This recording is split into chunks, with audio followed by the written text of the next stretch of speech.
tem uma entrevista exclusiva lá no portal do AT, com o Outen Aires. Entrevista exclusiva com o presidente do Conselho Deliberativo de São Paulo, falou com o Gabriel Sá, falou sobre questões importantes, questões financeiras, políticas do clube, sobre a situação delicada que o São Paulo vive com as suas contas, a dívida que se aproxima de 1 bilhão. Vou até colocar aqui na tela, para que vocês possam ver, até convido todo mundo a ir lá no portal da Arquibancada Tricolor, arquitricolor.com, para checar a entrevista completa. Mas tem algumas aspas interessantes para a gente comentar aqui no programa, justamente sobre essa situação do balanço financeiro de 2024, sobre a situação financeira que vive o São Paulo hoje. Abre aspas para o Outen Aires nessa entrevista exclusiva ao AT. A questão financeira eu vejo de maneira preocupante, mas... Opa, desculpa, deu uma leve travada aqui, agora sim. A questão financeira eu vejo de maneira preocupante, mas em decorrência da situação do futebol brasileiro. Temos co-irmãos em situação semelhante. Essa dívida vem desde muito tempo se acumulando. O futebol brasileiro caminha para uma situação onde as despesas tornam as receitas inviáveis para que sustentem a própria situação das equipes. O balanço reflete essa situação financeira. O balanço é uma fotografia dessa situação que atinge o futebol brasileiro. Despesas que não são cobertas pelas receitas dos clubes. Isso acaba gerando déficits importantes. O Outen também falou sobre o FIDIC. FIDIC que gera muita discussão sobre o seu funcionamento, sobre a sua eficácia. E o Outen falou o seguinte, abre aspas para ele. O Conselho aprovou o FIDIC. É um instrumento que melhora a situação da dívida, faz uma substituição de dívidas caras por dívidas mais baratas. Quando você vê os custos das garantias do FIDIC versus os custos que as demais instituições financeiras pedem, o FIDIC melhora a situação financeira do clube e aumenta a capacidade de alavancagem financeira. Então tá aí, tem muito mais sobre essa entrevista, nessa entrevista do Outen Aires de Abreu para o nosso Gabriel Sá no portal do Arquibancada Tricolor, fala sobre o Marinakis também, sobre a possibilidade de São Paulo virar SAF no futuro. Convido todo mundo a visitar o portal do Arquibancada Tricolor e acompanhar essa entrevista completa. Mas, JP, aspas chama a atenção sobre a questão da situação financeira de São Paulo. O Outen Aires jogando a responsabilidade, mas sobre as receitas, como as receitas acabam não cobrindo o que o futebol brasileiro demanda hoje, em termos de gastos também. Mais ou menos por aí a ideia dele. O que você achou, JP? Boni, é difícil a gente comentar, cara, porque assim, o futebol brasileiro ele traz receitas. O futebol sul-americano ainda assim traz receitas. Eu acho que é lógico que a gente não pode comparar com o futebol europeu, mas eu acho que isso tá muito mais essa crise financeira do futebol brasileiro está muito mais na conta da má administração dos clubes, isso eu tô falando no plural, tá? No geral mesmo, a má administração dos clubes do que a falta de receita. É claro que poderia, em alguns momentos, algumas coisas serem superiores, mas, cara, o que entra de receita no futebol brasileiro ainda é muito alto. Direitos televisivos é um valor alto ainda, assim, subiu o valor de patrocinadores, subiu o valor de marca. Hoje tem um consumo muito alto, só que você vê, por exemplo, você vai comprar uma camisa do time, né, comprar uma camisa do São Paulo, ou comprar de qualquer outro clube, é um valor alto para o torcedor também. Então, não dá para você falar que o produto não é caro, o produto não é muito bem remunerado, porque uma camisa custa caro, direito televisivo custa caro, patrocínio custa caro, ir no estádio custa caro. Então, hoje você tem um aumento de receitas em relação ao que era no passado. E no passado, não tinha essa crise tão grande como está agora. A gente vê pela ótica do São Paulo, mas tem outros clubes aí, você vê um Corinthians, por exemplo, que passa por uma situação bizarra financeira. E acho que está muito na conta da má administração dos clubes, que também empurram as dívidas com a barriga, contratam jogadores e pagam salários que não têm condição de pagar, não tem um plano de contingência, um plano correto para sanar as dívidas, e nisso a dívida vai se acumulando, vai crescendo. E aí é muito fácil você falar que falta receita, sendo que a sua administração é ruim, ou a administração dos clubes é ruim no geral. Acho que não é muito por aí não, cara. Acho que não é falta de receita. É claro que algumas coisas poderiam ser maiores. Acho que pelo que a CBF lucra, poderia sim pagar mais aos clubes em premiação, principalmente do Campeonato Brasileiro, que eu acho muito baixa.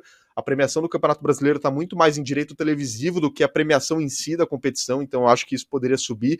A premiação da Copa do Brasil é alta, mas É claro que pelo que ela entrega, pelo que ela traz, poderia ser maior. Nesse sentido, eu acho que poderia sim crescer essa premiação. Mas a falta de dinheiro dentro dos clubes está muito mais ligada à má administração, que empurra as dívidas com a barriga, como eu estava falando. E a gente vê, né? Clubes contratando jogadores ganhando 2 milhões por mês, 3 milhões por mês e tendo 2 bilhões de dívida. Então, acho que isso não dá para jogar na conta da falta de receita. Eu também acho, concordo completamente com você. E até o pessoal fala aqui, até o Paulo Nobre fala. Isso é sinal que está inflacionado o futebol brasileiro, pagando muito para os jogadores, entre outras coisas. Sim, também tem os salários e até o preço mesmo das transferências.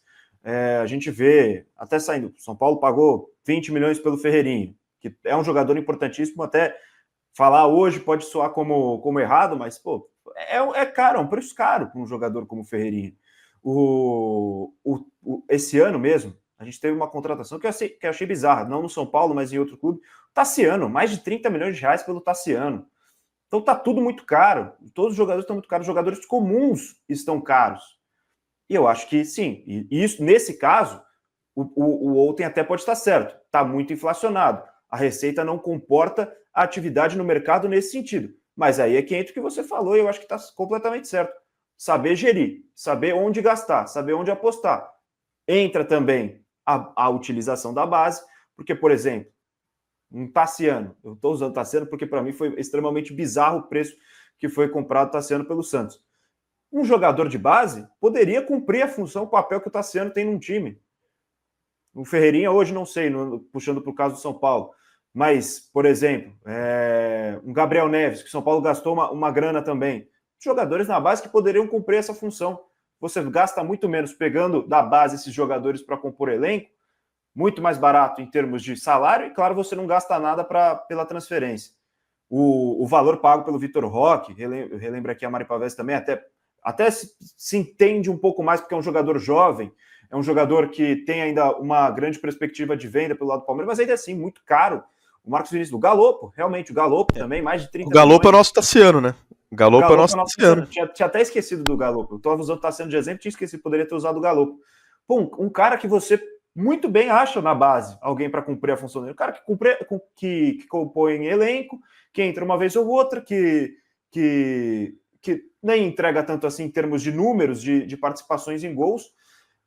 Mas a base, ao meu ver, é muito mais para isso do que para revelar craque. É para você não ter a necessidade de, no mercado, comprar um jogador comum. Você vai lá e pega na sua base.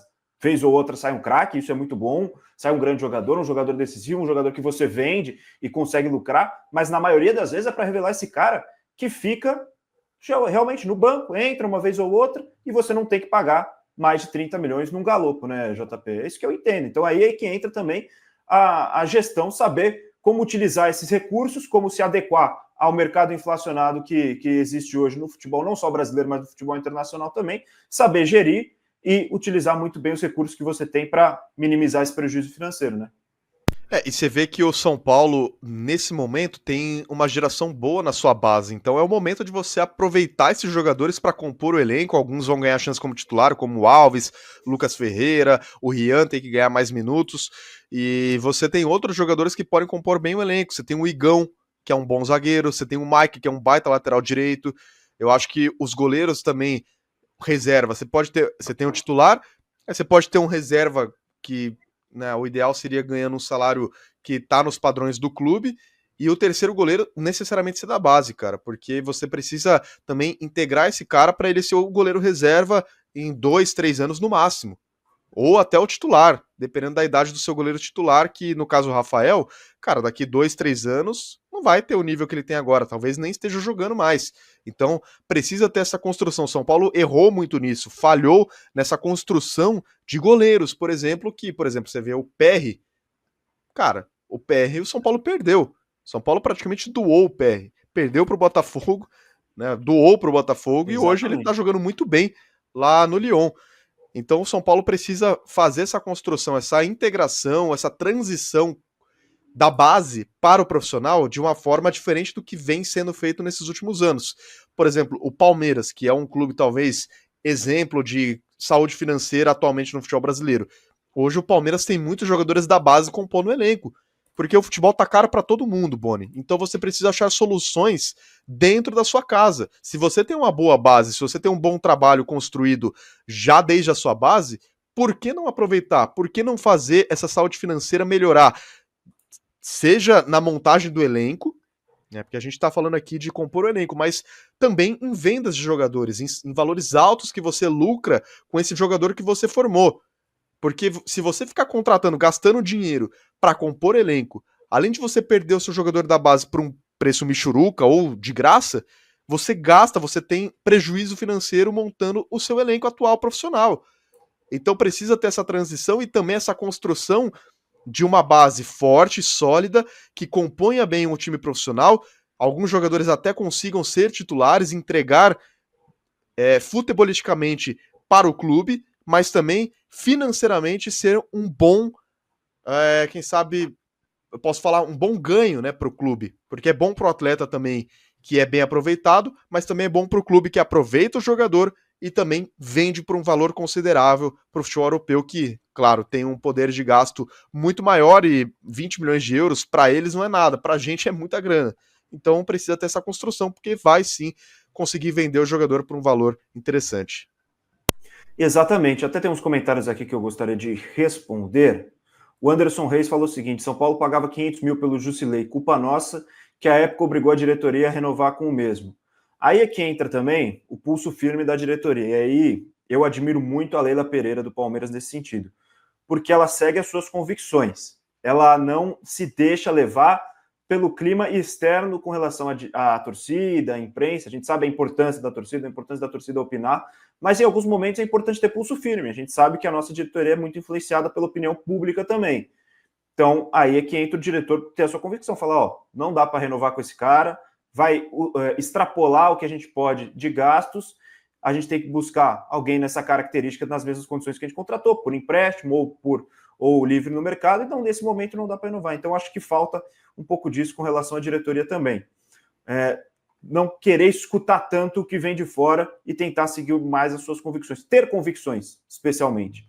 E o Carlos Nathan Drake, o personagem do jogo, do Uncharted, o Nathan Drake, ou é o nome mesmo? Deixa essa dúvida aí pra gente, resolve essa dúvida aí pra gente, Carlos. E ele fala ainda, esse canal é só esse papo, não usa base, o Rian não entra, blá, blá, blá, e eu respondo assim, porque não é uma crítica nesse caso agora ao Zubeldia especificamente, mas sim a filosofia que o clube tem que ter a utilização de base como filosofia do clube, para que não chegue nesse momento de ter que falar, o mercado está inflacionado e a vida é assim, infelizmente, a gente não consegue ajustar nossas contas porque o mercado está inflacionado, a culpa é das receitas que não estão conseguindo suportar os gastos que o funcionamento de um clube de futebol tem. Então, use a utilização da base como filosofia do clube, para qualquer técnico que seja, porque aí você pode se precaver com relação a essa dificuldade que o mercado apresenta. Mas, enfim, é isso.